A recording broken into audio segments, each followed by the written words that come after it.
اساس نیوز کے ناظرین السلام علیکم. امجد شاہ چودھری نئی ویڈیو کے ساتھ آپ کی خدمت میں حاضر ہیں. ناظرین، اٹلی میں جو 4 لوگ جو زندہ جلائے گئے تھے، ان کے لواحقین کے حوالے سے ایک اہم فیصلہ سامنے آیا ہے کہ ان کو جو کلابریا کی ریجنل کونسل ہے اس نے ان کے حوالے سے ایک اہم تجویز جو ہے وہاں پیش کر دی گئی ہے. دوسرا یہ ہے کہ مسلسل واقعات پیش آ رہے ہیں تارکین سے جڑے میں، تو 2 واقعات اور پیش آ گئے ہیں. منگل کو بلفاسٹ میں ایک چاقو کا واقعہ پیش آیا اور اس کے بعد وہاں پر بھی جو ہے نا حالات بگڑتے ہوئے نظر آ رہے ہیں. پھر جو ہے اٹلی میں ایک اور تارکین وطن کا گینگ پکڑا گیا جو بڑے ہوشیاری کے ساتھ وارداتیں کرتا تھا، لیکن ہوشیاری کب تک چلتی ہے. تو سب سے اگر پہلے ہم بات کر لیں پاکستانی اور 3 افغانیوں کی بات کرتے ہیں کہ ان کے لواحقین کے حوالے سے کلابریان کی ریجن کونسل میں کیا معاملہ پیش آیا ہے. سب سے پہلے اگر ہم بلفاسٹ کی بات کرتے ہیں، تازہ معاملہ ہے. بلفاسٹ میں پیر کی شب جو ہے ایک سیاہ فام نے چکو چلانا شروع کر دیا، جس سے ایک بندہ جو ہے وہ زخمی ہے، شدید ہو گیا. خود یہ جو حملہ آور ہے 30 سال ہے، جو بندہ زخمی ہوا 40 سال ہے، اس کی حالت تشویشناک ہے. لیکن وہاں پر لوگوں نے بڑی ہمت دکھائی جو آس پاس موجود تھے، اور وہ سب اکٹھے ہو کر جو ہے وہ انہوں نے، ایک کے پاس ڈنڈا بھی تھا، اس نے ڈنڈے سے بھی اس کو مارا اور مزید نقصان سے بچا لیا. یعنی وہ صرف ایک ہی بندے کو زخمی کر پایا ہے. تو پہلے یہ اطلاعات آئی تھی کہ وہ صومالیہ سے تعلق تھا، اب یہ واضح ہو گیا کہ وہ سوڈانی ہے.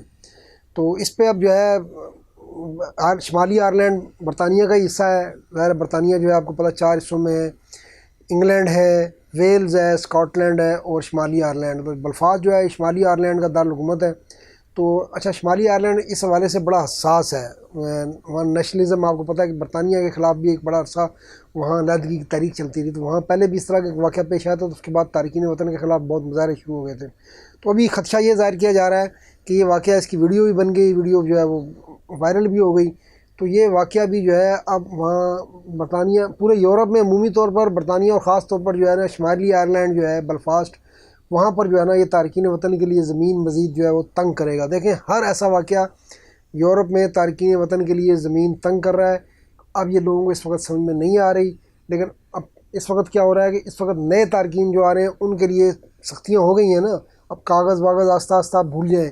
اب جو لوگ آئیں گے، جو نیا یورپی یونین نے قانون منظور کیا اس کے تحت ان کو یورپ میں رہنے نہیں دیا جائے گا. وہ اسائلم بھی اپلائی کریں گے تو کسی تیسرے ملک میں، افریقہ میں ان کو لے جایا جائے گا، وہاں ان کا کیس چلا جائے گا. تو ان سب کے ذمہ دار کوئی اور نہیں، اس طرح کے لوگ ہیں. جس طرح اس نے، یہ سوڈانی نے چکو چلا دیا. اگر یہ سوڈان میں ہوتا، سوڈان میں ان کو جو ہے آپس میں لڑ رہی ہے ان کی فوج اور ان کی نیم فوجی دستے، وہ پورے علاقے کو بمباری کر کے ختم کر رہے ہیں، لوگوں کو زندہ جلا رہے ہیں. وہاں یہ اس کی اوقات نہیں تھی کہ یہ چکو نکال کے باہر نکلتا. وہاں سے بھاگ کر آ گیا، یہاں اس کو پناہ دی گئی، اور پناہ ملنے کے بعد اس نے ان کو یہ صلاح دیا ہے کہ پاگلوں کی طرح جو ہے چکو اٹھا کے جو ہے وہ لوگوں پر حملہ آور ہو گیا ہے. تو اس نے چکو ایک بندے پہ نہیں چلایا، اس نے اصل میں چکو بلفاسٹ میں، پورے یورپ میں، بلکہ خاص طور پر بلفاسٹ میں رہنے والے ہر تارک وطن پر عملی طور پر اس نے جو ہے وہ چکو چلایا ہے.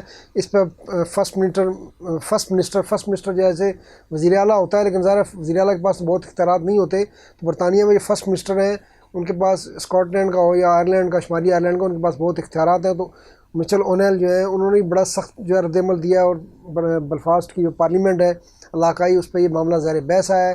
انہوں نے لوگوں سے اپیل کیا ہے کہ اس پہ مظاہرے وغیرہ نہ کریں، ہم اس کیس کی انویسٹیگیٹ کر رہے ہیں. اور یہ مطالبہ ضرور کیا گیا ہے ارکان پارلیمنٹ کی طرف سے کہ ایسے عناصر کو فوراً ڈپورٹ کر دیا جائے، مزید اپنی سرزمین پر رہنا نہ دیا جائے. اور دوسرا یہ کہ شمالی آئرلینڈ میں اگر کوئی غیر قانونی ورزش ہے تو ان کے خلاف آپریشن کیا جائے. تو جیسے انہوں نے کہا کہ یہ چکو جو ہے یا کوئی بھی اس طرح کی واردات جو ہے وہ اصل میں تارکین وطن پر حملہ ہوتی ہے. کسی ایک بندے کو نقصان نہیں پہنچاتے، وہ اپنی پوری کمیونٹی پر حملہ کرتے ہیں، اور یہ وہاں سے جانے بچا کر بھاگتے ہیں، وہاں ان کی آواز نہیں نکلتی، اور جب یہ یورپ میں پہنچتے ہیں تو اس طرح کی حرکتیں کرتے ہیں.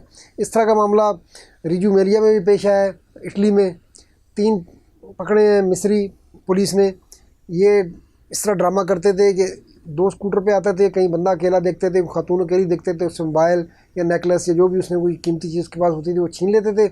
اور ایک بندہ اسکوٹر سٹارٹ رکھتا تھا، دوسرا چھین کر بھاگ کر بیٹھتا تھا اور وہ بھاگ جاتے تھے. پھر ان کا ایک تیسرا ساتھی وہاں پر رہتا تھا جو بظاہر جو ہے وہ جس بندے کو لوٹا تھا تو اس کو تسلی دیتا تھا، تاکہ وہ اس طرح کا ماحول بنانے کی کوشش کرتا تھا تاکہ وہ جو ہے نا پولیس تک معاملہ نہ جائے. تو یہ کافی شکایتیں آ رہی تھیں. تو اب جو ہے وہ کاراباری نے ان تینوں کو پکڑ لیا ہے. تینوں نوجوان ہیں، 19 سے 21 سال ان کی عمر ہے. تو یہی وہ واقعات ہیں جو ہر آنے والا دن جو ہے تارکین وطن کے لیے یورپی سرزمین پر مشکل بناتے جا رہے ہیں. اچھا بات ہے جی کلابریا کی. کلابریا میں جو ماندالورا میں جو واقعہ پیش آیا تھا، ریجن کلابریا ہے، تو وہاں کی جو ریجنل کونسل ہے اس کا اجلاس ہوا ہے. صدر روبرتو کیوتو نے جو ہے وہاں صدارت کی ہے، 2 منٹ کی خاموشی اختیار کی گئی ہے، اور پھر وہاں پر ریجنل کونسل نے یہ بہت اچھی تجویز پیش کی ہے کہ جو پاکستانی وسیم خان ہے اور تینوں جو افغانی ہیں، فضل امین، عصمت اللہ اور صفی نجات، کہ ان چاروں کے لواحقین کو کلابریا کی ریجنل کونسل سپانسر کرے اور ان کے گھر والوں کو، ان کے اہل خانوں کو جو ہے وہ یہاں کلابریا میں لے کر آ جائے۔ اور انہوں نے کہا کہ اس سے ایک تو لاشیں بھی شناخت کریں، اصل مسئلہ یہ ہو گیا ہے کہ اب لاشوں کی شناخت میں مسئلہ ہے کیونکہ ان کو زندہ جلایا گیا ہے، اور دوسرا یہ ہے کہ ان کی ڈارس بھی بنے گی کہ خود یہاں پر وہ آئیں گے اور دیکھیں گے۔ تو یہ بہت ہی تجویز پیش کی گئی ہے، اور امید یہ ہے کہ تجویز جو ہے منظور بھی ہو جائے گی۔